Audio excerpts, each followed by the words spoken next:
महिलांच्या सुरक्षेवर भाषण, मंचावर मोठमोठी आश्वासनं आणि रस्त्यावर दारूचं साम्राज्य. नागरिकांची सुरक्षितता अजूनही प्रश्नचिन्हातच आहे. आणि हे सगळं घडतंय कायद्याच्या, नियमांच्या आणि जनतेच्या विश्वासाच्या सरळ सरळ पायमल्लीवर. भोसरी मतदारसंघाचे आमदार महेशदादा लांडगे संवाद सोसायटी धारकांचा या कार्यक्रमात महिला भगिनींच्या एका थरथरत्या भावनिक विनंतीला अतिशय गंभीरपणे उत्तर देत म्हणाले होते, रहिवासी भागात शाळा, हॉस्पिटल आणि धार्मिक स्थळांच्या आसपास दारूची दुकानं कायमची बंद केली जातील. हे जे प्रवृत्तीचे दारू पिणारे लोक असतात ते पैशासाठी काहीही करू शकतात. मग चेन स्नॅचिंग होणार, कोणाला काही हानी होणार, अशा गोष्टी पुढे होत आतापर्यंत झालेल्या नाहीयेत. महेशदादा लांडगेंची कृपा आणि तुमच्या लोकांचा कृपा हस्त आहे, पण पुढे त्या गोष्टी आपल्याला भोगाव्या लागू नये अशी माझी आपल्याकडनं अपेक्षा आहे.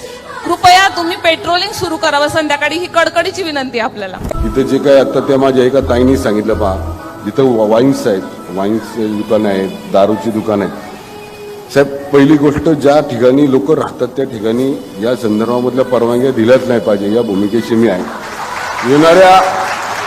येणाऱ्या पुढल्या कधी माझ्यावर जबाबदारी परत येईल त्यावेळेस मी येणाऱ्या पुढल्या अधिवेशनामध्ये सगळ्यात महत्त्वाचा मुद्दा हा राहील माझा, की शाळेच्या आणि सार्वजनिक असतील उद्यानं वगैरे किंवा जिथं गृहप्रकल्प आहे तिथं वाईन्सच्या किंवा लिकरच्या संदर्भातली कुठलीच परवानगी ही आपण द्यावी नाही, अशा संदर्भातला मुद्दा मी सभागृहामध्ये त्यानिमित्तानं घेईल, ही पण तुम्हाला खात्री देतो. कारण मी घेतलेले मुद्दे हे 100% लोकांच्या हिताचे निर्णय तिथं मी घेत असतो. त्या क्षणी अनेक महिला, कुटुंब, ज्येष्ठ नागरिक दिलासा घेऊन घरी परतले. महेशदादांनी विधानसभेत उभं राहून महाराष्ट्र दारूबंदी सुधारणा विधेयक 2025 याला ही दमदार भाषणानं समर्थन दिलं.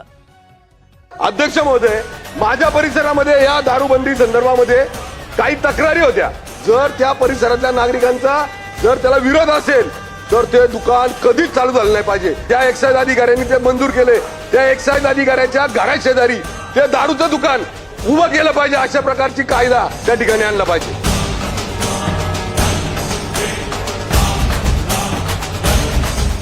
माझ्या परिसरामध्ये या दारूबंदी संदर्भामध्ये काही तक्रारी होत्या. त्याच्यावर इथं या सभागृहामध्ये त्या संबंधित विभागातल्या मंत्र्यांनी ती दारूची दुकानं बंद करण्यासंदर्भातले आदेश त्या विभागाला दिले होते.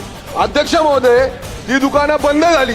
त्याच्यानंतर ही दुकानं कायद्यामध्ये परत एकदा चालू करण्याचे आदेश आपल्या काही एक्साईजच्या वरिष्ठ अधिकाऱ्यांनी दिले. ती दुकानं परत चालू झाली. त्या परिसरातले परत नागरिक आमच्याकडे आले.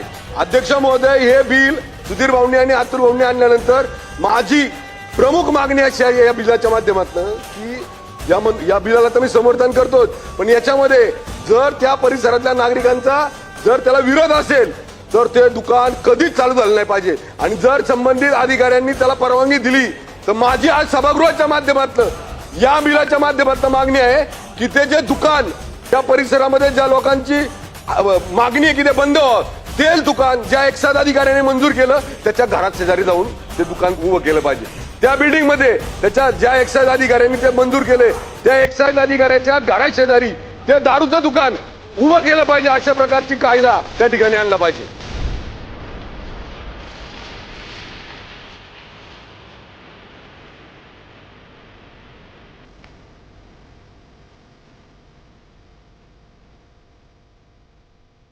म्हणजे शब्दही दिला, मंचही दिला आणि आशाही दिली. पण आता सत्य काय आहे ते पहा. देहू आळंदी रोडवर लक्ष्मी चौकाच्या अगदी जवळ जिथे एका भगिनींनी हा प्रश्न उपस्थित केला होता, त्याच सीझन्स बँक्वेट हॉलपासून अवघ्या काही पावलांवर कुंवर राम प्लास योग या रहिवासी सोसायटीमधील एका शॉपमध्ये आजही वाईन शॉप मोठ्या दिमाखात सुरू आहे. शेकडो दारुडे रोज इथं दारू खरेदी करतात. शेजारी चकण्याचं दुकान, थोडासा अंधार आणि थेट फुटपाथवर उघडपणे मद्यपान. आजूबाजूला एक नाही अनेक हॉस्पिटल्स, दवाखाने आणि सोसायटीचे गेट अगदी जवळ. हा काय प्रकार आहे? महिलांची सुरक्षितता कुठं गेली? मुलांचं वातावरण कुठं गेलं? रुग्णांचा शांततेचा हक्क कुठं गेला? महाराष्ट्र दारूबंदी अधिनियम आणि महानगरपालिका नियमानुसार रहिवासी क्षेत्र, शाळा, हॉस्पिटल आणि धार्मिक स्थळांच्या निश्चित अंतरात दारू विक्री बेकायदेशीर आहे. मग हा वाईन शॉप कसा सुरू आहे? कोणाच्या आशीर्वादानं, कोणाच्या दुर्लक्षामुळं? हा महेश दादा लांडगे यांचा दुटप्पीपणा आहे का, की प्रशासनाचा बेजबाबदारपणा, की जाणीवपूर्वक केलेली नागरिकांची दिशाभूल? कारण ज्या मंचावर हे आश्वासन दिलं गेलं त्याच मंचावर महानगरपालिकेचे आयुक्त आणि पोलीस आयुक्त दोघंही उपस्थित होते. मग प्रश्न पुन्हा उभा राहतो, नागरिकांची काळजी कोणालाच नाहीये का, की आश्वासन फक्त निवडणुकांपुरतीच असतात? हे उच्च शिक्षित अधिकारी कायद्याचं पालन करण्यासाठी आहेत, की फक्त नागरिकांना कायद्याचा धाक दाखवण्यासाठी? महिलांची, नागरिकांची सुरक्षा काय फक्त मंचावर बोलण्यासाठी आणि कागदावर दिखाव्यासाठी असतात का? महिला आजही भीतीत आहेत.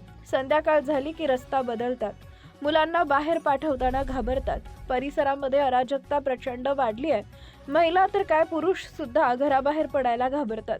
तर त्या महिला भगिनींचा आवाज अजूनही कानात घुमतो, आम्हाला सुरक्षितता हवी आहे, फक्त आश्वासन नको. महानगरपालिका निवडणुका तोंडावर आहेत. आचारसंहिता लागू आहे, म्हणून ही बातमी प्रचार नाही. ही बातमी आहे सार्वजनिक सुरक्षेची. ही बातमी आहे नागरिकांच्या हक्कांची. आणि ही बातमी आहे आश्वासन आणि वास्तव यामधील भयान अंतराची. जर जनतेच्या प्रतिनिधीचं आश्वासनही रस्त्यावर टिकत नसेल तर नागरिकांनी विश्वास कुणावर ठेवायचा? आय एम सिटीजन ही बातमी आरोपासाठी नाही तर उत्तर मागण्यासाठी आहे. महिलांची सुरक्षितता, नागरिकांचा विश्वास आणि कायद्याचं राज्य हे फक्त कागदावर नको, रस्त्यावरही दिसायला हवं.